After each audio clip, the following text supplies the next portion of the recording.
예루살렘에서 예수 그리스도께서 이적을 행하고 계실 때 이 니고데모라고 하는 사람이 밤늦게 예수님을 찾아오게 됩니다. 근데 뜻밖의 인물입니다.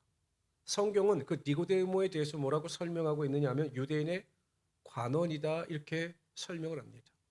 요한복음 7장에 보면 이 니고데모는 산헤드린의 공의원이었습니다. 그러니까 여러분 산헤드린이라고 하는 것은 약 70명의 유대의 그 존경받는 율법 전문가들이 모인 집단입니다. 그러니까 그 모임을 통해서 모든 율법의 잘못된 점을 지적하거나 산헤드린의 공의 결정을 통하여 하나님을 모독한 자에 대해서는 죽일 수 있는 권한도 있는 그 막강한 권력을 가지고 있는 유대인의 종교 집단이었습니다. 근데 이들의 특징이 뭐냐? 철저하게 반 그리스도의 편에 선다라는 겁니다. 그러니까 예수 그리스도를 철저하게 반대하고 예수 그리스도를 대적하는 자들이 이 산헤드린 공회였습니다. 근데 그 회원인 니고데모가 예수님을 밤늦게 찾아왔다라고 하는 것은 굉장히 뜻밖의 일입니다. 왜 예수님을 밤에 찾아왔을까? 학자들은 두 가지로 해석을 합니다. 첫째는 예수님께서는 낮에 너무 바쁘시기 때문에 밤에 한가한 시간에 예수님께서 한가한 시간에 니고데모가 예수님을 찾아온 것이다. 깊은 대화를 나누기 위해서 예수님을 찾아온 것이다. 이렇게 보는 학자들도 있습니다. 또 어떤 학자들은요. 자신의 신분을 생각할 때 사람들이 눈을 의식해서 남들이 보지 못하는 시간에 찾아온 것이다. 라고 해석을 합니다. 여러분들이 보시기에는 어떤 해석이 맞는 것 같습니까? 두 번째가 맞겠죠. 아무래도 산헤드린 공회이고 이 사람이 자신의 신분을 생각할 때 대놓고 예수님을 찾아오는 일은 쉽지 않았을 것입니다. 그런데 여러분 보세요. 이 니고데모가 찾아와서 예수님께 대하여 뭐라고 이야기를 하냐면 하나님께로부터 온 선생이라고 이야기를 합니다. 그러니까 예수님께서 행하신 기적을 볼 때 평범한 사람은 아닌데 과연 그렇다면 이 사람은 누굴까?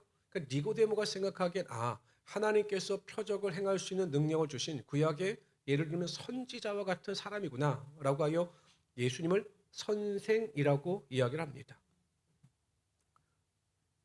그런데 예수님께서는요. 이러한 니고데모의 대답을 들으시고 이야기를 들으시고 니고데모가 왜 이렇게밖에 말할 수 없는가에 대하여 아주 단도직입적으로 말씀을 하십니다. 어찌 보면 우리가 보면 생뚱맞은 대답 같지만 예수님께서는 모든 불필요한 말을 제거하시고 그냥 핵심을 그 니고데모에게 말씀하십니다.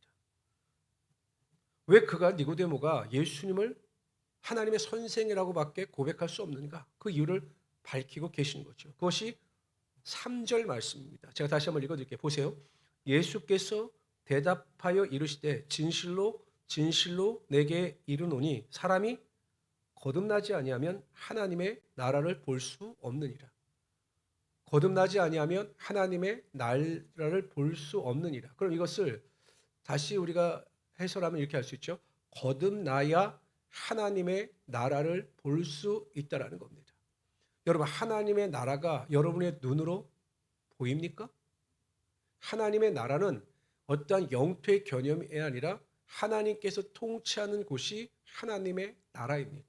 그럼 하나님의 통치하심은 육신의 눈으로 보여지진 않은데 거듭나면 다시 태어나면 그래서 구원을 받으면 하나님의 통치하심이 믿어지게 되고 하나님의 나라가 보여지게 된다라는 겁니다. 다시 태어나는 것. 그래서 보통 영어에서는 리다로라는 그 접두어가 보통 다시라고 하는 의미인데 리본이라는 말을 다시 합니다. 본 어게인 또는 이런 표현을 다시 쓰기도 하고요. 그때 여러분 니고데모 입장에서는 다시 태어난다? 라고 하는 말이 이해가 되지 않은 겁니다. 여러분들은 다시 태어난다라고 하는 말이 이제 교회를 다니면서 잘 이해가 되시지만 그냥 전혀 다시 태어난 거듭남에 대한 이해를 전혀가 없었던 니고데모는 그 많이 배운 사람인데 율법에 대해서 많이 배운 사람이고 지식인인데 엉뚱한 말을 합니다. 뭐라고 이야기하느냐? 그럼 예수님 우리가 다시 태어나야 한다면 어머니의 모태로 들어갔다 다시 나와야 합니까? 이렇게 묻습니다. 이게 말인지 된장인지 이렇게 말이 됩니까? 다시 태어나면 다 큰 성이 다시 어머니 모태에 들어갔다 다시 나와야 다시 태어나는 것 아닙니까? 라고 반문합니다. 그랬더니 예수님께서 거듭남, 다시 태어남이란 무엇인가에 대하여 말씀해 주십니다. 여러분 그 성경에서도 말씀하시는 거듭남, 구원의 은혜를 경험하기 위해서 제일 중요한 것이 무엇인가를 말씀하시는데요. 5절입니다. 우리가 5절은 다시 한번 읽어봅시다. 5절 다시 읽습니다. 시작. 예수께서 대답하시되 진실로 진실로 내게 이르노니 사람이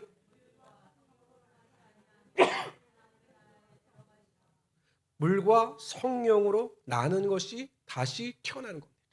물과 성령으로 다시 나는 것이 거듭나고 다시 태어나는 겁니다.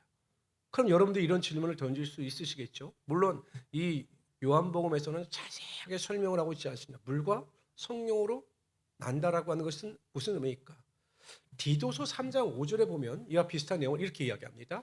다 같이 한번 읽읍시다. 시작. 우리를 구원하시되 우리가 행한 바 의로운 행위로 말미암지 아니하고. 그러니까 여러분, 우리가 어떤 노력과 행위로 인하여 하나님 앞에 구원받을 만한 자격이나 의로운 자격이 있어 우리를 구원하시는 것이 아니라 전적인 하나님의 궁율로 우리를 구원하셨다라는 겁니다. 그런데 뒤에 보세요. 어떻게 하냐? 중생의 씻음과 성령의 새롭게 하심으로 하셨나니. 우리를 어떻게 구원하셨느냐? 중생의 씻음, 다시 태어남의 씻음과 성령의 새롭게 하심으로 말미암아 우리를 구원하여 주셨다라는 겁니다. 그럼 다시 요한복음 3장 5절로 돌아가서요. 물이라고 하는 것은 무엇이냐면 상징적인 의미로 물은 세례, 침례를 의미하는 겁니다. 여러분들이 침례 다 받아보셨잖아요. 그러니까 이 물이라고 하는 것은 상징적으로 침례를 상징하는데 이런 겁니다. 이 침례의 의미가 무엇이냐면 우리가 여러분 침례를 할 때 물에 머리를 잠그지 않습니까? 온 몸이 물에 이렇게 들어가지 않습니까? 이것은 어떤 의미를 가지고 있냐면 나의 믿음의 결단과 고백입니다. 내가 내 죄로 말미암아 예수 그리스도께서 십자가 보혈의 은혜와 능력으로 십자가에 달려 돌아가실 때 과거에 나도 죽었다라는 겁니다. 내가 내 죄를 깨닫고 내 죄를 알므로 말미암아 나도 죄로 말미암아 죽었다라는 것을 의미하는 행위지요. 그 여러분 물에서 나오지 않습니까? 그럼 내가 모든 죄를 고백하고 회개함으로 말미암아 예수 그리스도의 부활을 본받아 나도 다시 태어났다. 새로운 사람이 되었다라고 하는 것이 이 침례의 의미를 가지고 있는 겁니다. 그래서 마태복음 3장 2절, 5절, 6절에도 보면 회개하라 천국이 가까이 왔느니라 하였으니 이때 예루살렘과 온 유대와 요단강 사방에서 다 그에게 나와 세례 요한에게 나오는 겁니다. 자기들의 죄를 자복하고 요단강에서 그에게 세례를 받더니. 그러니까 여러분 세례를 받는 사람이 어떤 사람들이냐? 내가 물세례를 받는 사람들이 내가 정말 죄인입니다. 내가 정말 죄인인데 예수 그리스도께서 내 죄를 담당하시어 돌아가셨다는 사실을 믿습니다. 그래서 나는 모든 죄를 회개하고 돌이킵니다. 라는 것을 의미하는 것이 물세례의 의미예요. 그렇기 때문에 물이라고 하는 것은 죄의 고백과 회개를 상징적으로 표현하는 것이 물세례에 관한 것입니다. 그래서 물세례가 굉장히 어떤 사람들 무슨 꼭 침례를 받아야 하느냐라고 의미하지만 그것이 믿음의 결단이고 그래서 내가 죄인됨을 고백하고 내가 죄인이었음을 회개하는 의식이 이 물세라는 것입니다. 그럼 성령으로 거듭난다라고 하는 의미는 무엇인가?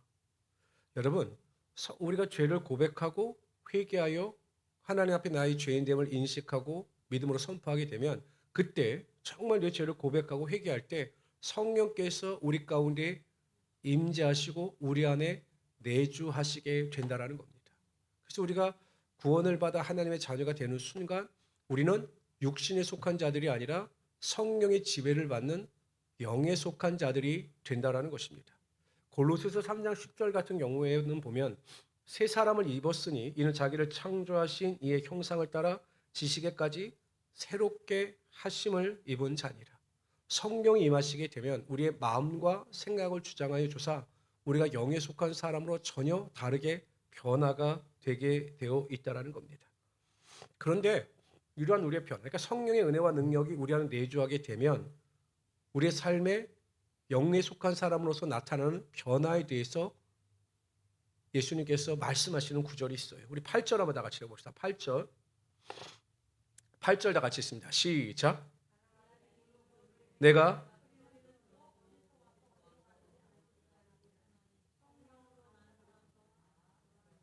여러분 우리가 이렇게 보면 보통 바람이 부는지 안 부는지는 소리를 듣거나 나뭇잎이 흔들리거나 아니면 우리가 느끼는 정도로 바람이 분다라고 느끼는 것이지. 여러분들 바람이 보입니까?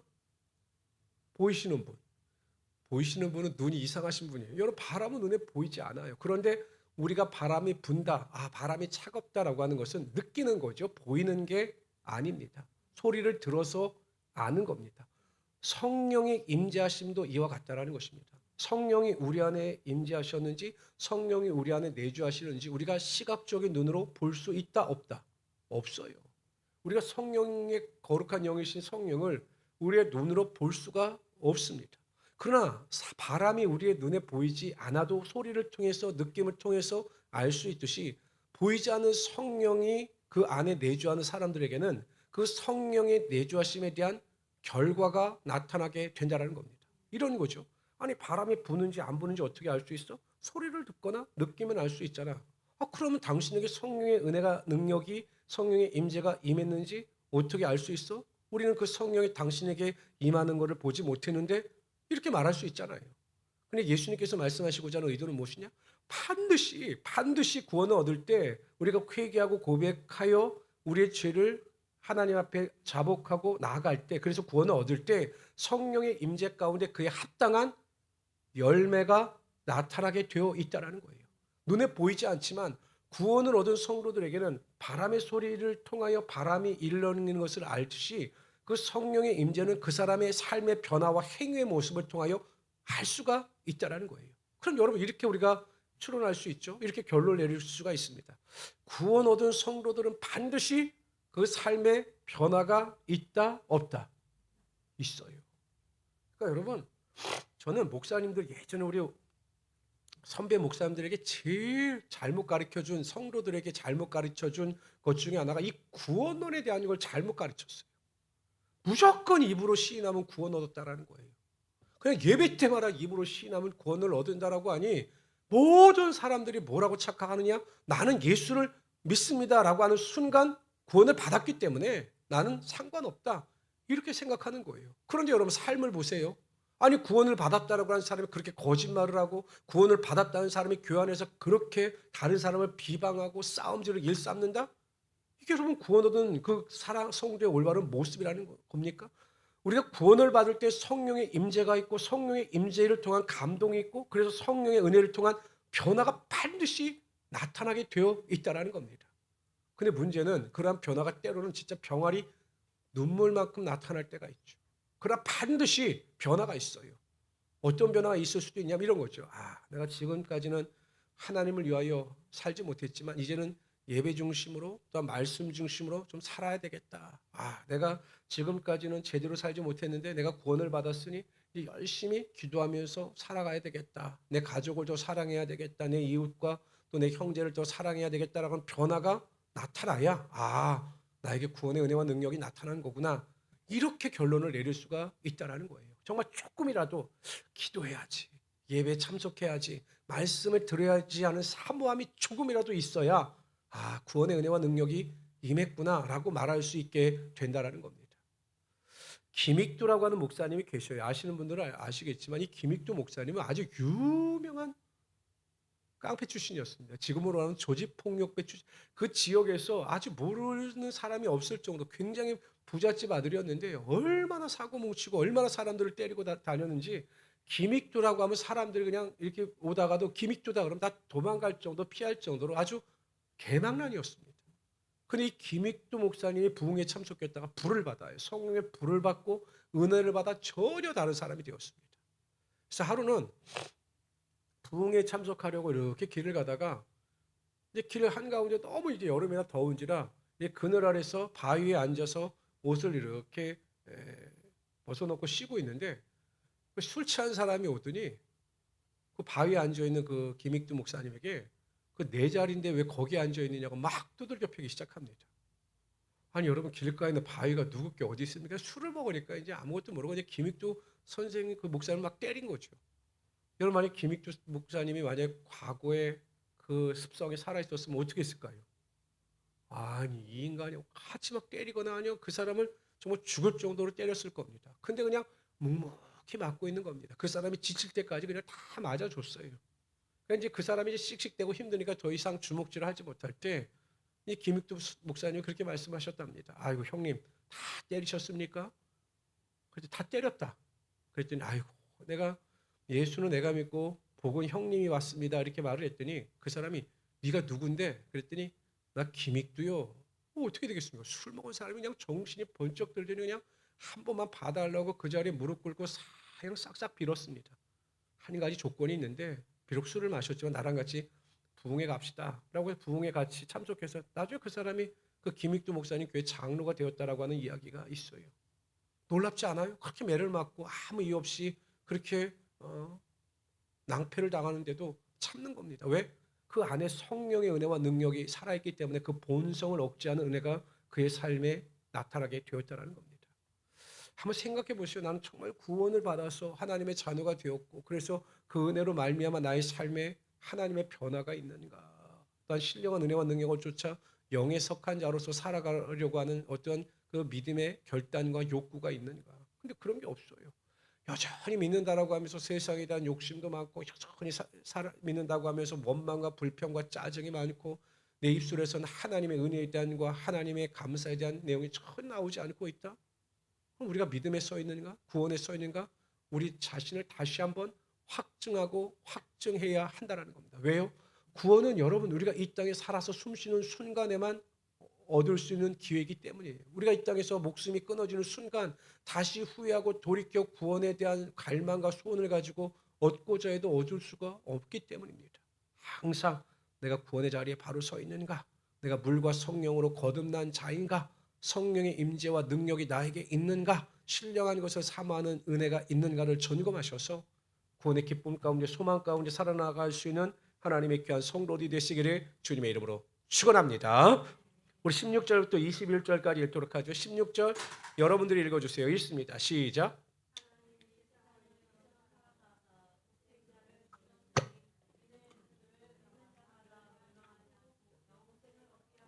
가장 핵심절이죠. 하나님이 그 아들을 세상에 보내신 것은 세상을 심판하려 하심이 아니요 그로 말미암아 세상의 구원을 받게 하려 하심이라.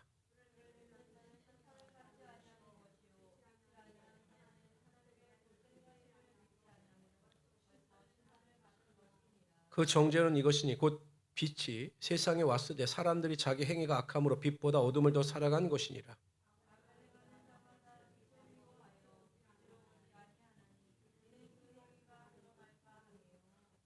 21절에 같이 읽읍시다. 시작.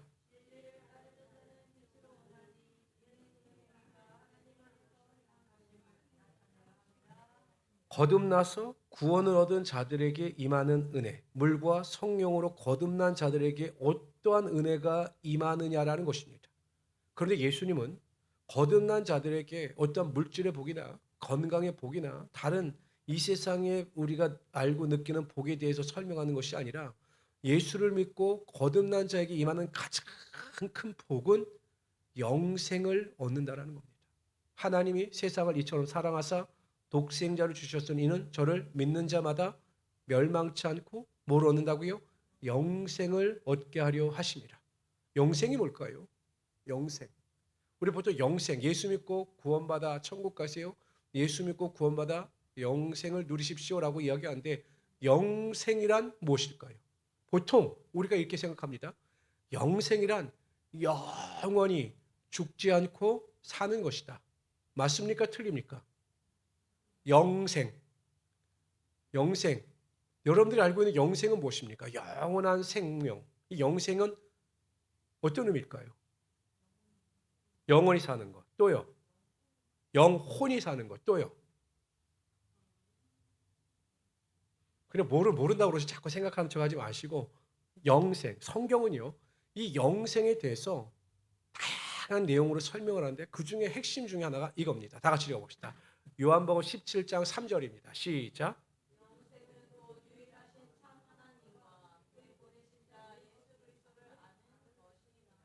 그렇지 여러분 영생이란 영원히 사는 것도 있지만 말씀하신 것처럼 영혼이 사는 것도 의미하는 것입니다. 그러니까 영혼이 산다라고 하는 의미는 무엇입니까? 하나님과 교제하며 살아가는 것. 여기서 여러분 아는 것. 영생은 곧 무엇이냐? 유일하신 참 하나님과 그의 보내신 자 예수 그리스도를 아는 것이다. 이렇게 설명을 했잖아요. 영생. 근데 이 아는 것이다라고 하는 의미가 단지 우리가 지식적으로 안다라고 하는 의미가 아닙니다. 뭐 내가 누구누구를 안다. 예를 들면 뭐 어떤 분이 뭐 목사님을 안다. 알 수 있죠. 내가 임재관이고 행복한 울순복음교회 담임 목사라고 하는 것을 아는 것, 그것을 보통 우리는 안다라고 이야기를 합니다. 근데 헬라에서 아는 것, 기노스코라고 하는 것은 지식적인 알미 아니라 그 사람과의 깊은 교제를 통하여 그 사람을 체험적으로 아는 것을 기노스코라고 이야기합니다. 그러니까 그냥 대강 아는 것이 아니라 친밀한 교제를 통하여 그 사람을 정확하게 깊이 많이 알 때 기노스코라고 하는 헬라어를 씁니다. 그러니까 여러분, 영생이라고 하는 것은 유일하신 참 하나님과 그의 보내신 자 예수 그리스도를 깊은 교제를 통하여 아는 것을 영생이라고 말하는 거죠. 하나님과 예수 그리스도와 함께 깊은 교제를 나눌 수 있는 사람은 어떤 사람이냐? 영혼이 살아있는 사람입니다. 그럼 우리는 영생을 두 가지 측면에서 해석할 수 있죠. 영생은 영원히 사는 것입니다. 우리가 하나님 나라에 들어가서 죽지 않고 우리는 영원히 살게 될 것입니다. 그러나 단지 오래 사는 것이 아니라 하나님과 예수 그리스도와 깊은 교제와 만남과 찬양과 경배를 통해서 세상이 줄 수 없는 그 교제의 기쁨을 누리면서 살아가는 것이 바로 영생이라는 것입니다. 그럼 여러분 천국이요. 어떤 분들은 그렇게 이야기합니다. 요즘에 보면 이제 보통 장례식장에 가보면 이제 정말 장수 시대에 접어들었어요. 요즘에는 이제 제가 보니까 90세 이상은 평균이신 것 같아요. 여성분들은 우리 권사님들 보면 보통 100세 가까이 살다 가시더라고요. 보통 분들은 건강하게 100세까지 살다 가시는 분들이 많아요. 조금만 편찮으시다 가시는 분이 제가 장례를 가보면 이제 거의 이제 100세 시대에 가까웠습니다. 근데 믿지 않는 분들은요. 그 참 예수 믿지 않아서 그런지 예수 믿는 성도가 다른 게 골골 한 5, 6년을 아프시다가 가셔요. 100세에. 그럼 그런 분들이 어떤 이야기를 저에게 하시냐면 오래 사는 것이 복이 아니다라는 말씀하셔요.